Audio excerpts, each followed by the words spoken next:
I am Magnus, and I will be sharing short stories about comics and art.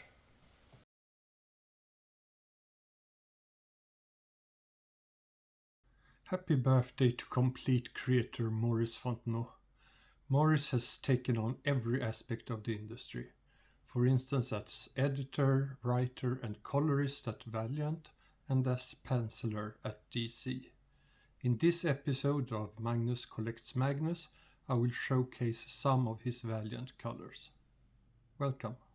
I have so far only touched on the Valiant colors, but I can guarantee that there will be a lot more of them in future episodes.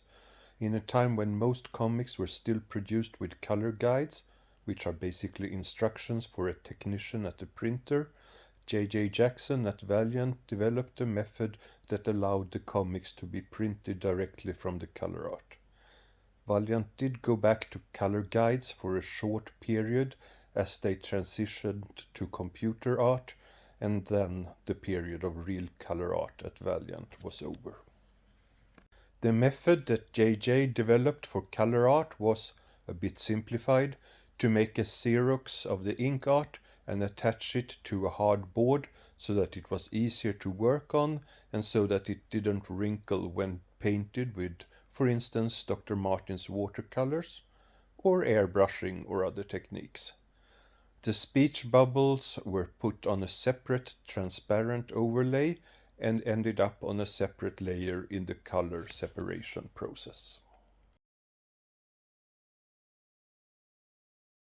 When Valiant produced the card set Valiant Era with the covers of their comics, most cards required the color art to be reproduced, but sometimes they still had and could reuse the original colors. The repainted card originals can sometimes easily be differentiated from the cover art, but in many cases it is only small details that identify the card art.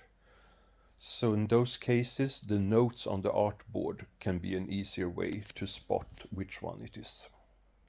The Unity card set by Carol Van Hook actually used the final covers with trade dress for the cards that showed covers, but the cards with art from internal pages were recolored the same way as the Valiant era, except that this art was painted in the same scale as the cards themselves, while the Valiant era was painted on normal boards. Well, actually there's a bit of variation in sizes, but usually the normal boards are around letter size or slightly bigger. For the Deathmate card set, both covers and interiors were repainted. Many originals for recolored interior art shows more panels from the ink art than the final card, but only what was needed is colored, giving the originals an interesting look.